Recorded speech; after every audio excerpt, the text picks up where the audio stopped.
I actually want to begin by going back to Freud and hitting a couple of loose ends.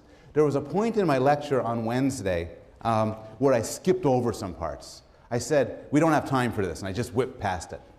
And I couldn't sleep over the weekend, been tormented. I shouldn't have skipped that. And I want to bring, here, let me tell you why I skipped it.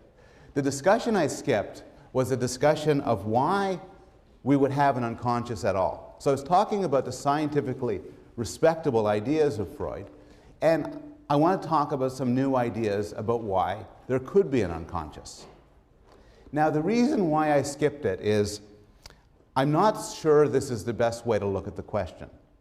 As we will learn throughout the course, by far the vast majority of what our brains do, the vast majority of what our minds do, is unconscious, and we're unaware of it.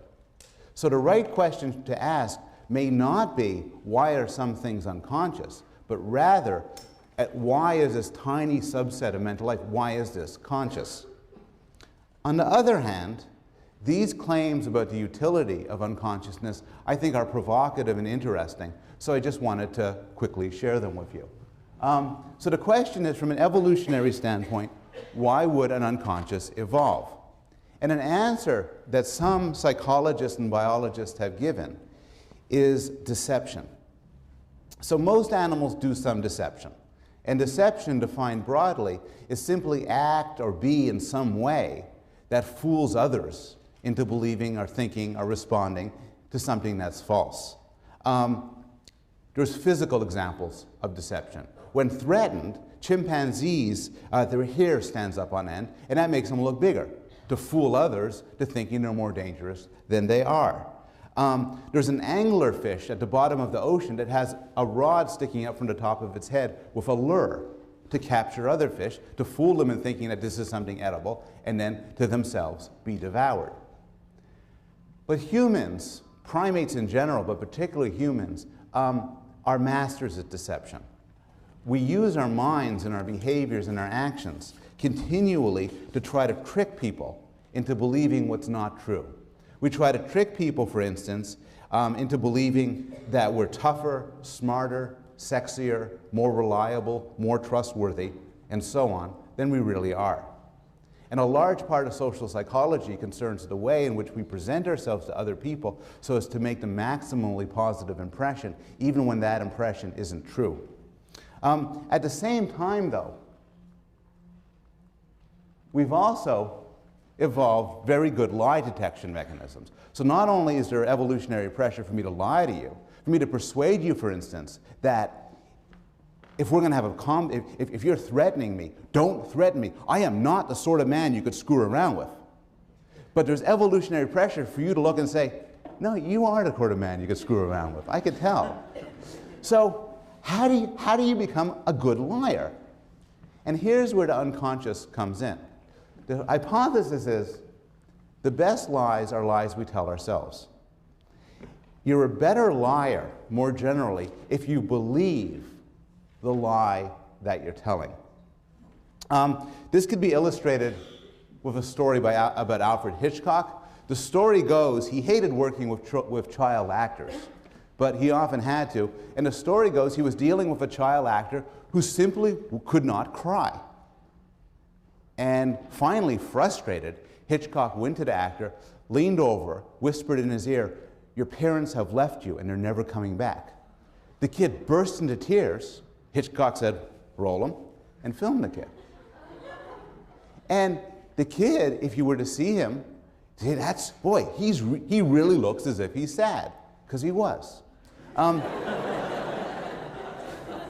If I had a competition where I give $100,000 to the person who looks the most as if they are in pain, it is a very good tactic to take a pen and jam it into your groin. Because you will look extremely persuasively as if you are in pain. If I want to persuade you that I love you, would never leave you, you can trust me with everything, it may be a superb tactic for me to believe it. And so this account of the evolution of the unconscious is that certain motivations and goals, particularly sinister ones, are better made to be unconscious, because if a person doesn't know they have them, they will not give them away. And this is something I think we should return to later on when we talk about social interaction and social relationships. One other thing on Freud, just a story of the falsification of Freud. I was taking my younger child home from a play date on Sunday, and he asked me out of the blue, "Why can't you marry your mother or your father?" Now that's actually a difficult question to answer for a child, but I tried my best to give him an answer. And then I said, then I thought back on a Freud lecture. And so I asked him, if you could marry anybody you want, who would it be? Imagining he'd make explicit the Oedipal complex and may name his mother. Instead, he paused for a moment and said, I would marry a donkey and a big bag of peanuts.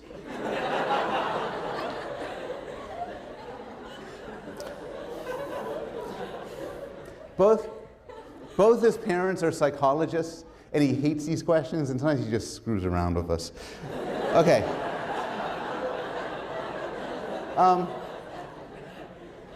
Last class, I started with Freud, and I want to turn to Skinner. And the story of Skinner and science is somewhat different from the story of Freud. Freud developed and championed the theory of psychoanalysis by himself. It is as close as you could find in science to a solitary invention. Obviously, he drew upon all sorts of sources and predecessors, but psychoanalysis is identified as Freud's creation. Behaviorism is different. Behaviorism is a school of thought that was there long before Skinner, championed by psychologists like John Watson, for instance. Skinner came a bit late into this, but the reason why we've heard of Skinner and why Skinner's so well known is he packaged these notions. He expanded upon them, he publicized them, he developed them scientifically and presented them both to the scientific community and to the popular community. And sociologically, in the 1960s and 1970s in the United States, behaviorism was incredibly well known, and so was Skinner. He was the sort of person you would see on talk shows. His books were bestsellers. Now, at the core of behaviorism are three extremely radical and interesting views. The first is a strong emphasis on learning. The strong view of behaviorism is everything you know, everything you are, is a result of experience. There's no real human nature. Rather, people are infinitely malleable. There's a wonderful quote from John Watson. And in this quote, John Watson is paraphrasing a famous boast by the Jesuits. The Jesuits used to claim, give me a child until the age of 7, and I'll show you the man. That they would take a child and turn him into anything they wanted. And Watson expanded on this boast. Give me a dozen healthy infants, well-formed in my own specified world to bring them up in, and I'll guarantee to take anyone at random and train them to become any type of specialist I might select. Doctor, lawyer, artist, merchant, chief, and yes, even beggarman and thief, regardless of his talents, penchants, tendencies, abilities, vocations, and race of his ancestors. Now, you could imagine, you could see in this a tremendous appeal to this view, because Watson is an extremely egalitarian view in a sense. If there's no human nature, then there's no sense in which one group of humans, by dint of their race or their sex, could be better than another group. And Watson was explicit. None of those facts about people will ever make any difference. What matters to what you are is what you learn and how you're treated. And so Watson claimed he could create anybody in any way simply by treating them in a certain fashion. A second aspect of behaviorism was anti-mentalism. And what I mean by this is the behaviorists were obsessed with the idea of doing science. And they felt, largely in reaction to Freud, that claims about internal mental states like desires, wishes, goals, emotions, and so on, are unscientific. these invisible, vague things, can never form the basis of a serious science. And so the behaviorist manifesto would then be to develop a science without anything that's unobservable, and instead use notions like stimulus and response and reinforcement and punishment and environment that refer to real world and tangible events. Finally, behaviorists believe there were no interesting differences across species. A behaviorist might admit that a human can do things that a rat or pigeon couldn't. But the behaviorists might just say, look, those are just general associative powers that differ. Or they may even deny it. They might say humans and rats aren't different at all. It's just humans tend to live in a richer environment than rats. From that standpoint, from that theoretical standpoint, comes a methodological approach, which is, if they're all the same, then you could study human learning by studying non-human animals. And that's a lot of what they did. Okay. I'm going to frame my introduction, my discussion of behaviorism, in terms of the three main learning principles that they argued can explain all of human mental life, all of human behavior. And then I want to turn to objections to behaviorism, but these three principles are powerful and very interesting. The first is habituation. This is the very simplest form of learning. And what this is technically described as a decline in a tendency to respond to stimuli that are familiar due to repeated exposure. Hey! Hey! The sudden noise startles. But as you hear it the second time, it startles less. Third time, it's just me being goofy. You get used to things. Now, and this of course is common enough in everyday life. We get used to the ticking of a clock or the noise of traffic. But it's actually a very important form of learning, because imagine life without it. Imagine life where you never got used to anything, where, you know, suddenly somebody steps forward and waves their hand, you go, ah, and then they wave their hand and go, ah, and you keep, and, you know, and there's the loud ticking of a clock, and you say, And, you know, that's not the way animals or humans work. You get used to things. And it's actually critically important to get used to things because it's a useful adaptive mechanism to keep track on new events and objects. It's important to notice something when it's new, because then you have to decide whether it's going to harm you, how to deal with it, to attend to it. But you can't keep on noticing it. And in fact, you should stop noticing it after it's been in an environment for long enough. So this counts as learning because it happens through experience. It's a way to learn through experience, to change your way of thinking through experience. And also it's useful because harmful stimuli are noticed. But when something has shown itself to be part of the environment, you don't notice it anymore. The existence of habituation is important for many reasons. One thing it's important for is clever developmental psychologists have used habituation as a way to study creatures who can't talk, like non-human animals and young babies. And when I talk on Wednesday about developmental psychology, I'll show different ways in which psychologists have used habituation to study the minds of young babies. The second sort of learning is known as classical conditioning. And what this is, in a very general sense, is the learning of an association between one stimulus and another stimulus, where stimulus is a technical term meaning events in an environment, like a certain smell or sound or sight. It was thought up by Pavlov. This is Pavlov's famous dog. And it's an example of scientific serendipity. Pavlov, when he started this research, had no interest at all in learning. He was interested in saliva. And to get saliva, he had to have dogs and he had to attach something to dogs so that their saliva would pour out so he could study saliva. No idea why he wanted to study saliva. But he then discovered something. What he would do is he'd put food powder in the dog's mouth to generate saliva.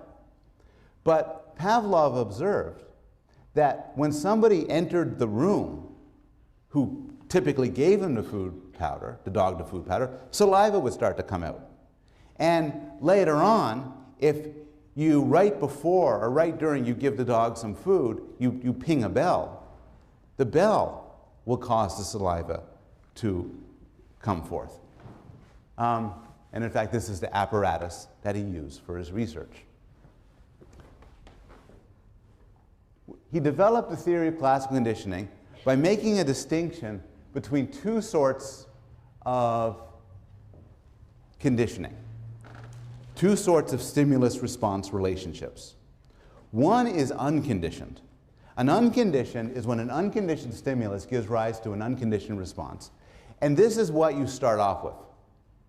So if somebody pokes you with a stick and you say, ouch, because it hurts, the poking and the ouch is an unconditioned stimulus causing an unconditioned response. You didn't have to learn that. When Pavlov put food powder in the dog's mouth and saliva was generated, that's an unconditioned stimulus giving rise to an unconditioned response. But what happens through learning is that another association develops, that between the conditioned stimulus and the conditioned response. So when Pavlov, for instance, when Pavlov, for instance, started before conditioning, there was simply an unconditioned stimulus, the food in the mouth, and an unconditioned response, saliva. The bell was nothing. The bell was a neutral stimulus. But over and over again, if you put the bell and the food together, pretty soon the bell will generate saliva. And now the bell, when you start off with the unconditioned stimulus, unconditioned response, when the conditioned stimulus and the unconditioned stimulus are brought together over and over and over again, pretty soon the conditioned stimulus gives rise to the response. And now it's known as the conditioned stimulus giving rise to the conditioned response.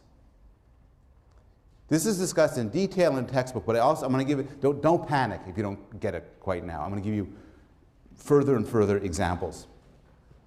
So the idea here is repeated pairings of the unconditioned stimulus and the conditioned stimulus will give rise to the response. And there's a difference between reinforced trials and unreinforced trials. A reinforced trial is when the conditioned stimulus and the unconditioned stimulus go together.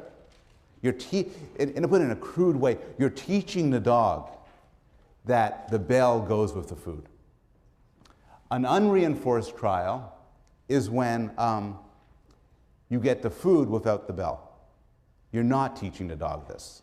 And in fact, once you teach an animal something, if you stop doing the teaching, the response goes away. And this is known as extinction. So here's a graph. If you get they really count the number of cubic centimeters of saliva. The dog is trained so that when the bell comes on, actually I misframed it. I'll try again. When the bell comes connected with food, there's a lot of saliva. An unreinforced response is when the bell goes on, but there's no food. So it's like, imagine you're the dog. So you get food in the mouth, bell, food, bell, food, and now bell. But next, you get bell, bell, bell. You give it up. You stop, this isn't working, you stop responding to the bell. A weird thing, which is discussed in the textbook, is if you wait a while, and then you try it again with the bell after a couple of hours, the saliva comes back. This is known as spontaneous recovery. So this all seems a very technical phenomena related to animals and the like. But it's easy to see how it generalizes and how it extends. One interesting notion is that of stimulus generalization. And stimulus generalization is the topic of one of your articles in the Norton Reader, the one by Watson, John Watson, the famous behaviorist, who reported a bizarre experiment with a baby known as Little Albert. And here's the idea. Little Albert originally liked rats. In fact, I'm going to show you a movie of little Albert originally liking rats. See, he's okay. No problem. Now Watson did something interesting. As little Albert was playing with the rat, oh, I like rats, oh. Watson went behind the baby, it's in the chapter, and bang, the metal bar right near. Baby, ah! Screamed, started to sob. Okay. What's the unconditioned stimulus? Somebody. The loud noise, the bar, the bang. What's the unconditioned response? Crying, sadness, misery. And as a result of this, little Albert grew afraid of the rat. So there, what would be the conditioned stimulus? The rat. What would be the conditioned response? Fear. Excellent. Moreover, this fear extended to other things. So this is a very weird and unpersuasive clip. But the idea is, the clip is to make the point that the fear will extend to a rabbit, a white rabbit.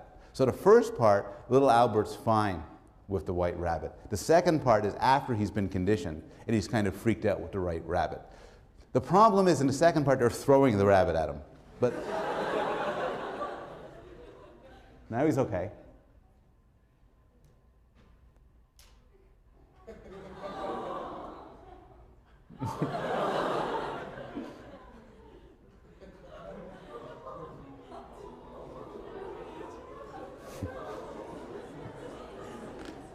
Isn't mic fine? Fine? Oh, this is fine. This is one of a long list of experiments that we can't do anymore. So, classical conditioning is more than a laboratory phenomena. The findings of classical conditioning have been extended and replicated in all sorts of animals, including crabs, fish, cockroaches, and so on. And it's been argued to be an extension of, it's argued to underlie certain interesting aspects of human responses. So I have some examples here. One example is fear.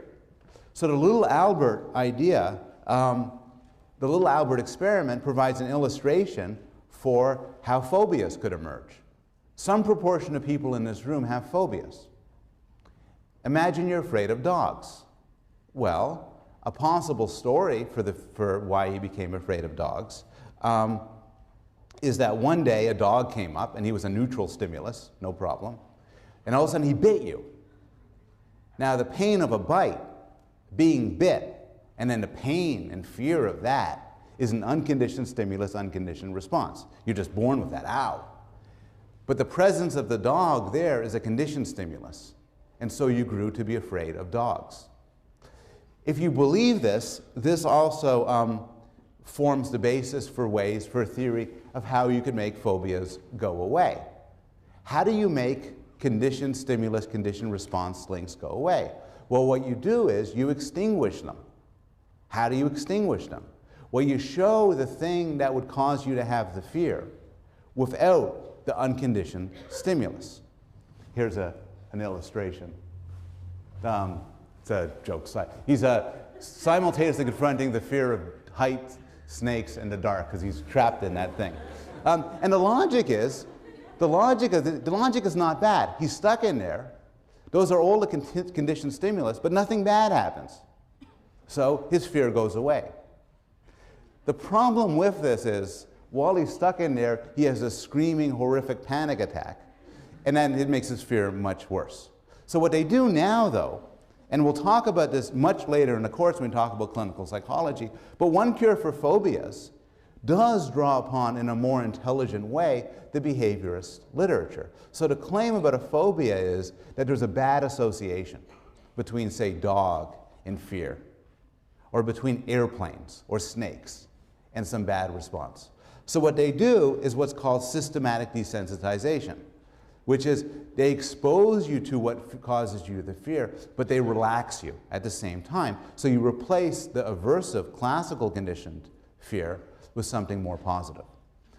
Traditionally, they used to teach people relaxation exercises, but that proves too difficult, so nowadays they just pump you full of some drug. It gets you really happy. And so you're really stoned out of your head. You're there with the dog and say, this isn't so bad. It's more complicated than that. But the notion is you can use these associative tools perhaps to deal with questions about fear, phobias, and how they go away. Hunger. We'll spend some time in this course discussing why we eat and when we eat. And one answer to why we eat and when we eat is that there's cues in the environment that are associated with eating. And these cues generate hunger. For those of you who are trying to quit smoking, you'll notice that there's time, or quit drinking, there's times of the day or certain activities that really make you want to smoke or really make you want to drink. And from a behaviorist point of view, this is because of the associative history of these things. More speculatively, classical conditioning has been argued to be implicated in the formation of sexual desire, including fetishes. So a behaviorist story about fetishes, for instance, is it's straightforward classical conditioning. Just as your lover's caress brings you to orgasm, your eyes happen to fall upon the shoe. Through the simple tools of classical conditioning, then, the shoe becomes a conditioned stimulus, giving rise to the conditioned response of sexual pleasure. This almost certainly is not the right story. But again, just as in phobias, some ideas of classical conditioning may play some role in determining what we like and what we don't like sexually. And in fact, one treatment for pedophiles and rapists involved controlled fantasies during masturbation to shift the association from domination and violence, for instance, to develop a more positive associations with sexual pleasure. So the strong classical conditioning stories about fetishes and fears sound silly in the extreme, and they probably are. But at the same time, classical conditioning can be used at least to shape the focus of our desires and of our interest. Final thought exercise. Oh yeah, okay, so what do we think about classical conditioning? We talked about what habituation is for. What's classical conditioning for? Well, a traditional view is it's not for anything. It's just association. So what happens is the UCS and the CS, the bell and the food, go together because they happen at the same time. And so classical conditioning should be the strongest when these two are simultaneous. And the response to one is the same as the response to the other. This is actually no longer the mainstream view. The mainstream view is now a little bit more interesting. It's that what happens in classical conditioning is preparation. What happens is you become sensitive to a cue that an event is about to happen, and that allows you to prepare for the event. This makes certain predictions. It predicts that the best timing is when the conditioned stimulus, which is the signal, comes before the unconditioned stimulus, which is what you have to prepare for. And it says the conditioned response may be different from the unconditioned response. So move away from food. Imagine a child who's being beaten by his father. And when his father raises his hand, he flinches. Well, that's classical conditioning. What happened in that case is he has learned that the raising of a hand is a signal that he is about to be hit. And so he responds to that signal. His flinch is not the same response that one would give if one's hit. If you're hit, you don't flinch. If you're hit, you might feel pain or bounce back or something. Flinching is preparation for being hit. And in general, the idea that what goes on in classical conditioning is that the response is sort of a preparation. The conditioned response is a preparation for the unconditioned stimulus.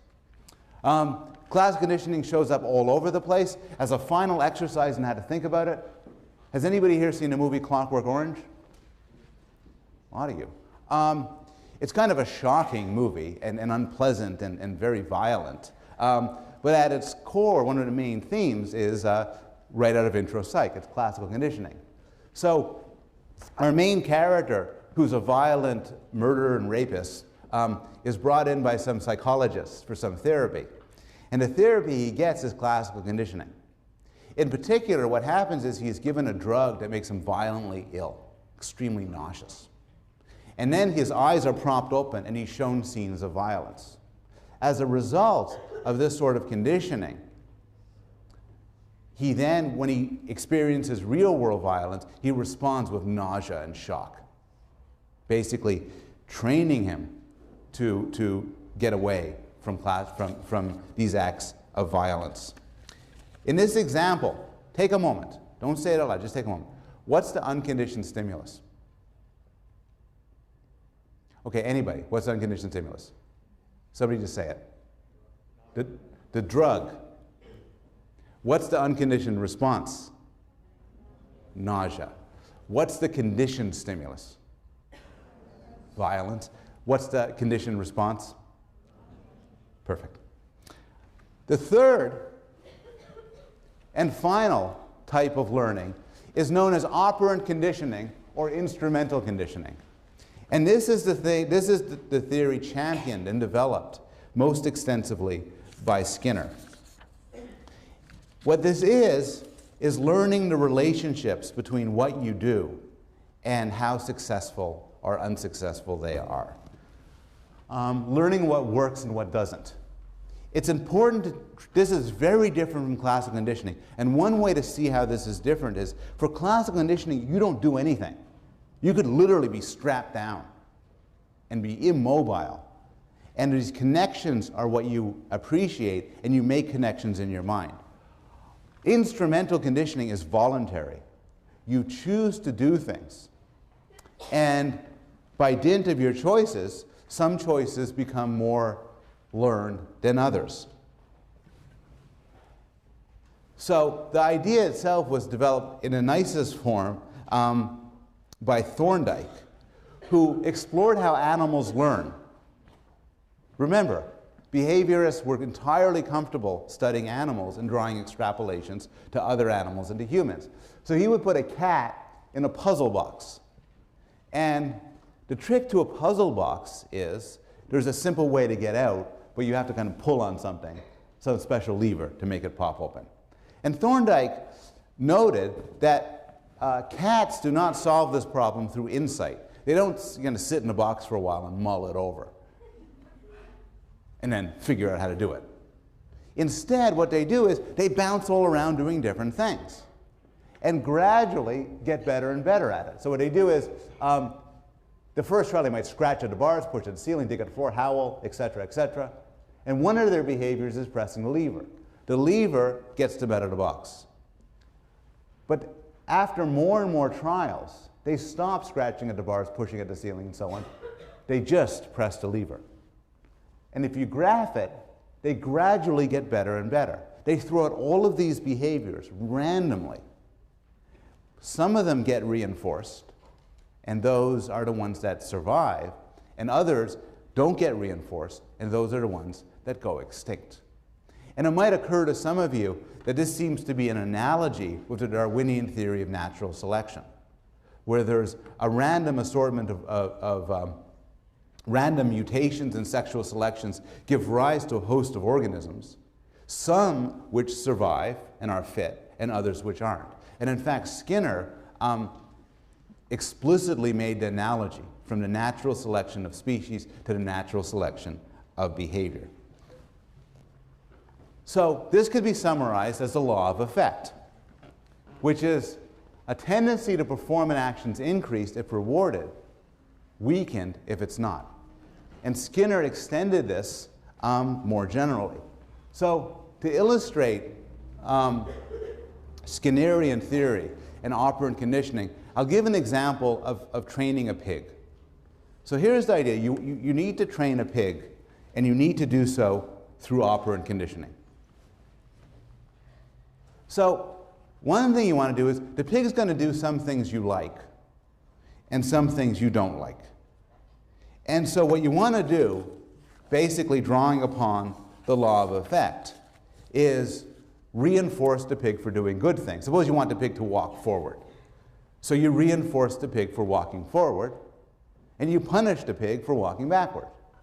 And if you do that, over the fullness of time, your reinforcement and punishment will give rise to a pig who walks forward.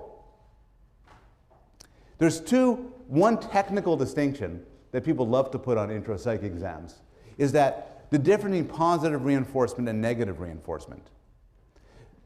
Reinforcement is something that makes the behavior increase.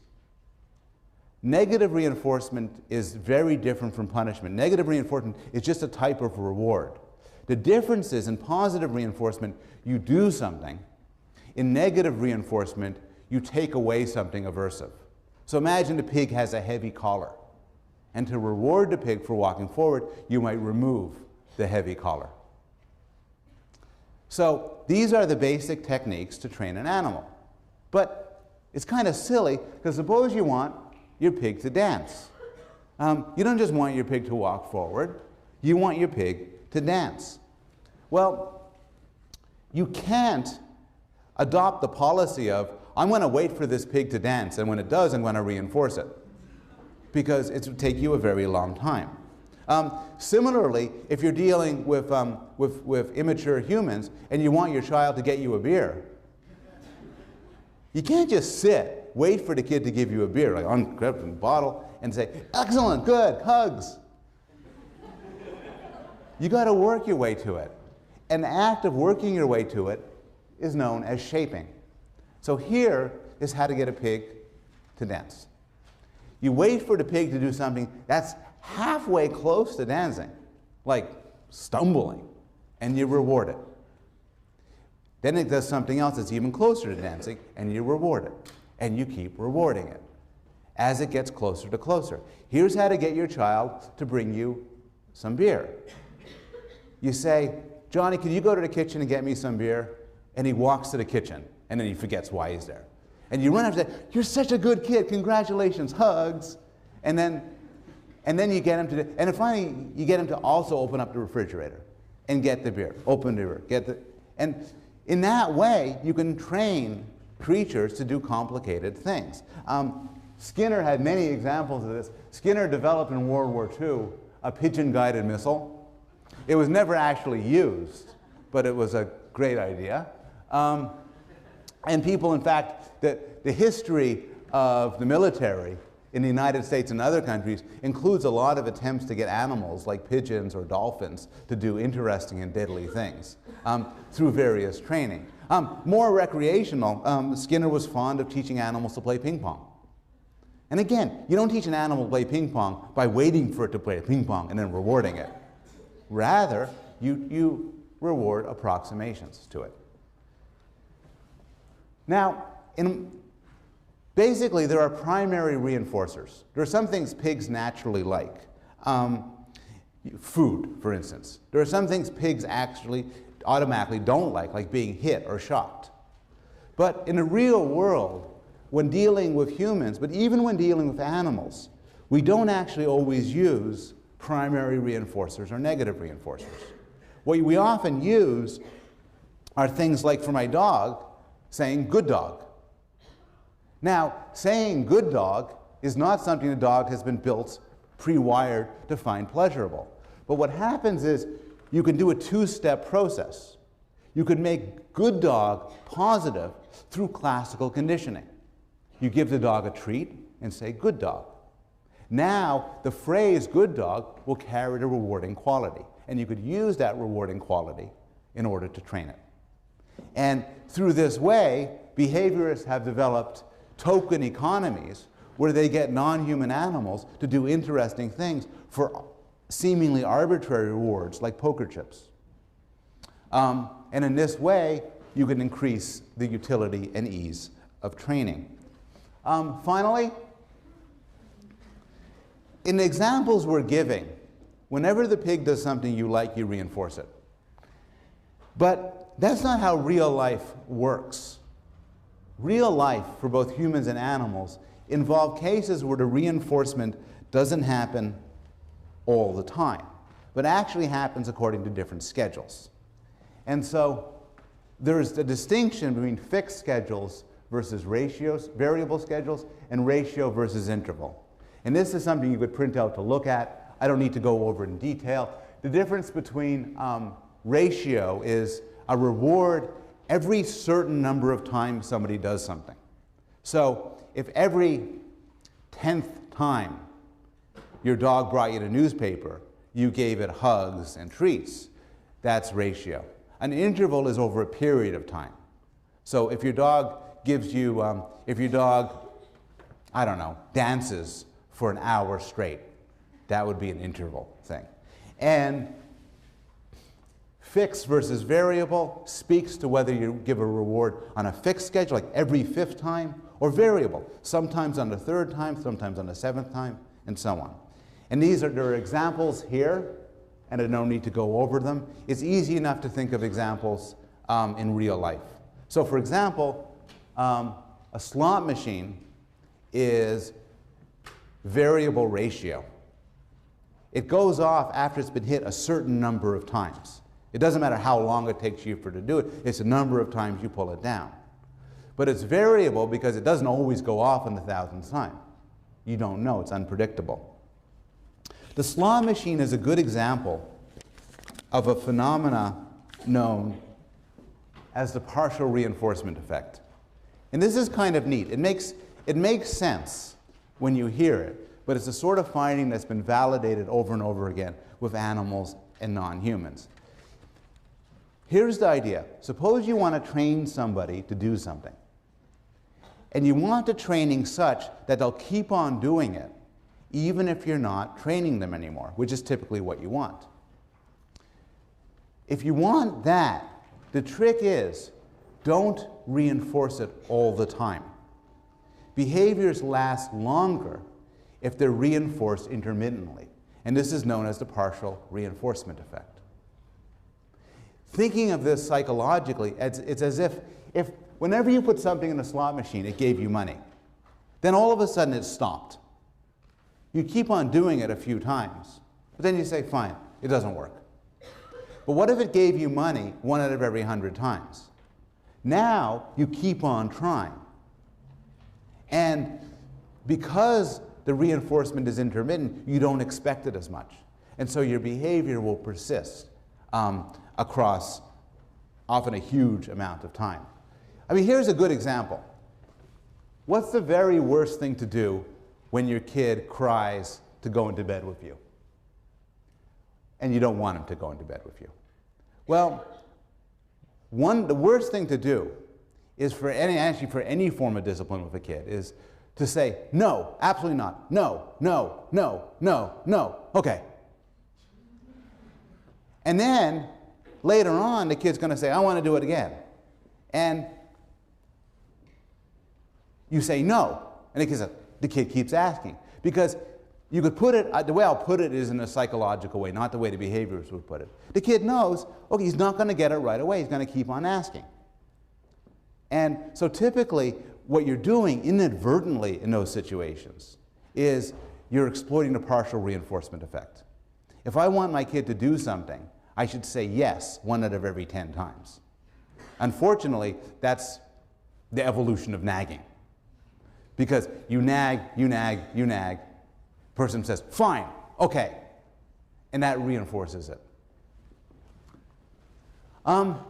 If Skinner kept the focus on rats and pigeons and dogs, he would not have the impact that he did. But he argued that you could extend all of these notions to humans and to human behavior. So for example, he argued that the prison system needs to be reformed. Because instead of focusing on notions of justice and retribution, what we should do is focus instead on questions of reinforcing good behaviors and punishing bad ones.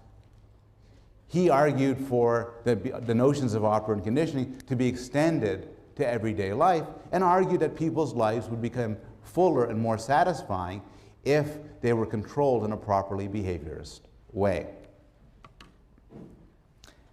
Any questions about behaviorism?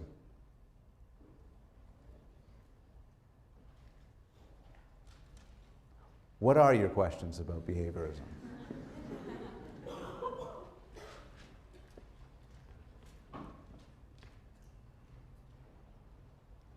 Yes? For the thing with the poker chips, wouldn't there be extinction after a while? Good question. The discussion was over using things like poker chips for reinforcement. And the point is exactly right. Since the connection of the poker chips is established through classical conditioning, sooner or later, by that logic, the poker chips would lose their power to serve as reinforcers. You'd have to sort of start it up again, retrain again. If you have a dog and you say good dog to reward the dog, by your logic, which is right, at some point you might as well give the dog a treat along with the good dog. Otherwise, good dog is not going to cut it anymore.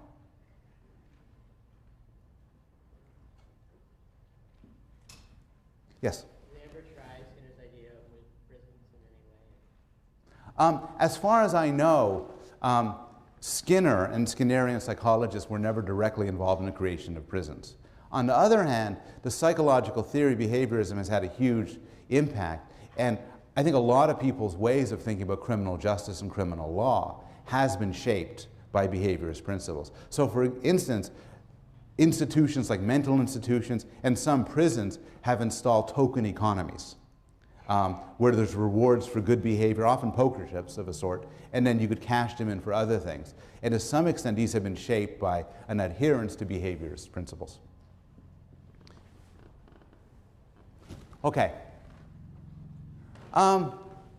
So here are the three general positions of behaviorism.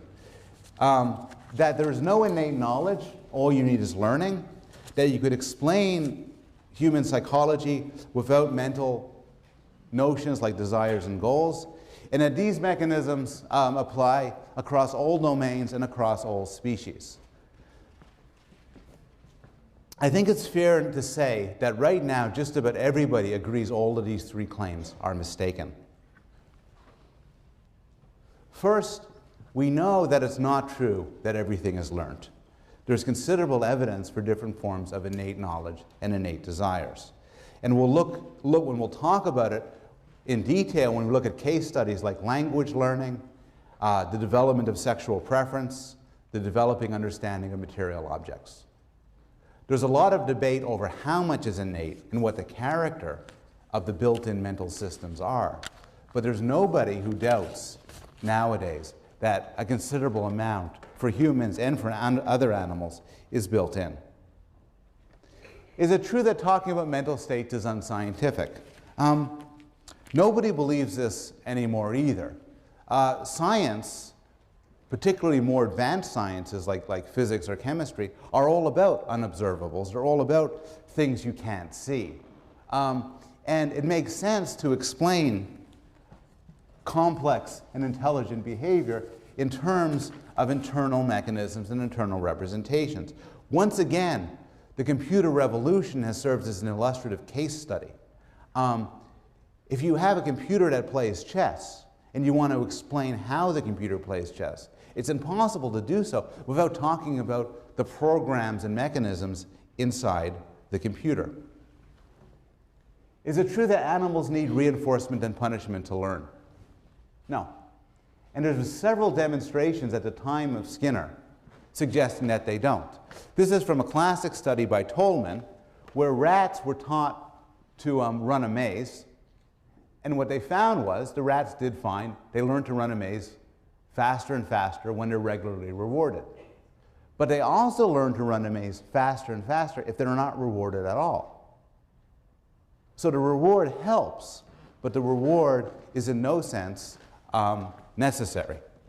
And here's a more sophisticated illustration of the same point. And this is a sort of finding, an old finding from before most of you were born. That was a huge embarrassment for the Skinnerian theory, as it suggests that rats, in fact, had mental maps, an internal mechanism that he used to understand the world, entirely contrary to the behaviorist idea everything could be explained in terms of reinforcement and punishment. Finally, is it true that there's no animal-specific constraints for learning? And again, the answer seems to be no. Animals, for instance, have natural responses. So you could train a pigeon to peck for food. But that's because pecking for food is a very natural response. It's very difficult to train it to peck to escape a situation.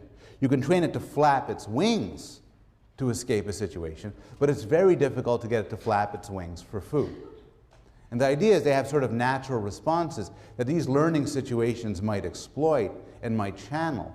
But essentially, they do have certain natural ways of acting towards the world.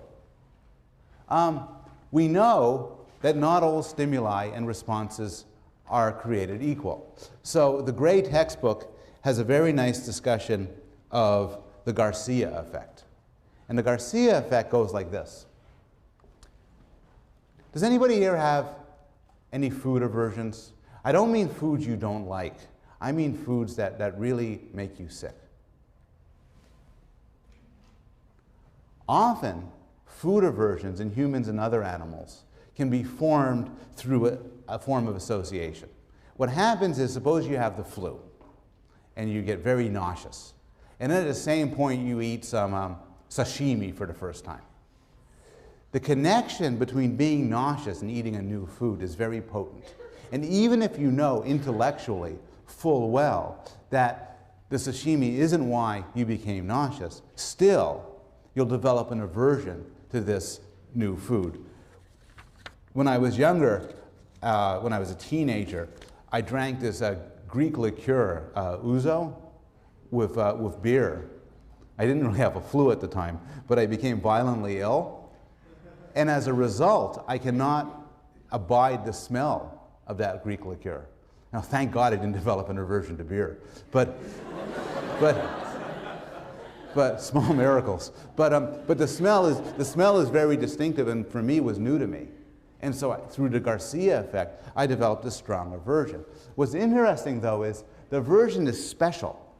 So if you take an animal and you give it a new food, and then you give it a drug to make it nauseous, it will avoid that food. But if you take an animal and you give it a new food, and then you shock it very painfully, it won't avoid the new food. And the idea is that a connection between what something tastes and getting sick is natural. We are hardwired to say, look, if I'm going to eat a new food and I'm going to get nauseous, I'm going to avoid that food. The Garcia effect is that this is special to taste and nausea. It doesn't extend more generally. Finally, I talked about phobias, and I'll return to phobias later on in this course. But the claim that people have formed their phobias through classical conditioning is almost always wrong. Instead, it turns out that there are certain phobias that were specially evolved to have. So both humans and chimpanzees, for instance, are particularly prone to develop fears of snakes. And when we talk about the emotions later on in the course, we'll talk about this in more detail. But what seems likely is the sort of phobias you're likely to have does not have much to do with your personal history, but rather it has a lot to do with your evolutionary history. Finally, the other reading you're going to do for this section of the course is Chomsky's classic article, his review of verbal behavior. Chomsky is one of the most prominent intellectuals alive. He's still a professor at MIT, still publishes on language and thought, among other matters. And the excerpt you're going to read is from his review of verbal behavior. And this is one of the most influential intellectual documents ever written in psychology, because it took the entire discipline of behaviorism, and more than everything else, more than any other event, could be said to have destroyed it, or ended it as a dominant intellectual endeavor. And Chomsky's argument is complicated and interesting, but the main sort of argument he had to make goes like this.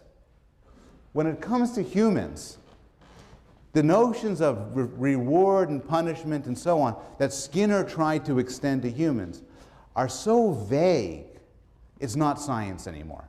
And remember the discussion we had with regard to Freud. What Chomsky is raising here is the concern of unfalsifiability. So here's a sort of example he would discuss. Skinner, in his book Verbal Behavior, talks about the question of why do we do things like talk to ourselves, imitate sounds, create art, give bad news to an enemy, fantasize about pleasant situations. And Skinner says that they all involve reinforcement. Those are all reinforced behaviors. But Skinner doesn't literally mean that when we talk to ourselves, somebody gives us food pellets.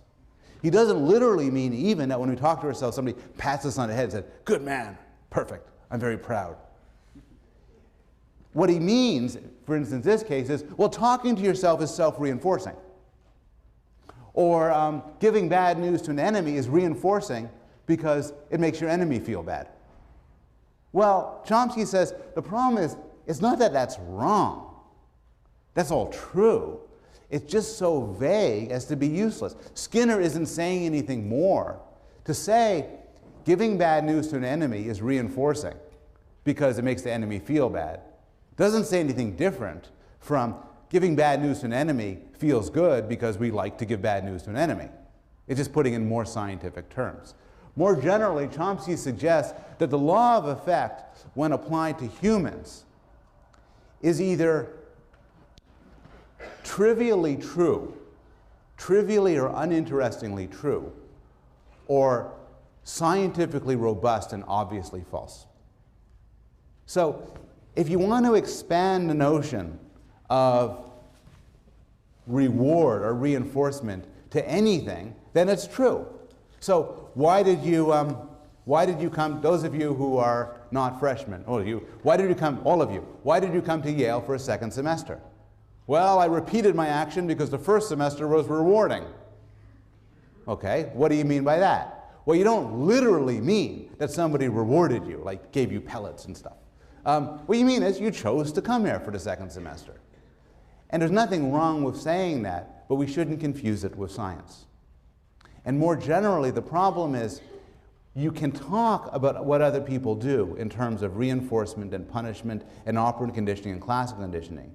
But in order to do so, you have to use terms like punishment and reward and reinforcement in such a vague way that in the end, you're not saying anything scientific. So behaviorism as a dominant intellectual field has faded. But it still leaves behind an important legacy. And it still stands as one of the major contributions of 20th century psychology. For one thing, it has given us a richer understanding of certain learning mechanisms, particularly with regard to non-humans. Mechanisms like habituation, classical conditioning, and operant conditioning are real.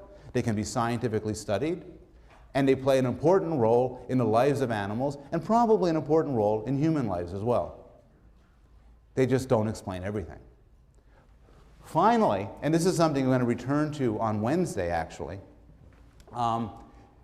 behaviorists have provided powerful techniques for training, particularly for nonverbal creatures. So this extends to animal trainers, but it also extends to people who want to teach young children and babies, and also want to help populations like the severely autistic or the severely retarded. Many of these behaviorist techniques have proven to be quite useful. And in that regard, as well as in other regards, it stands as an important contribution.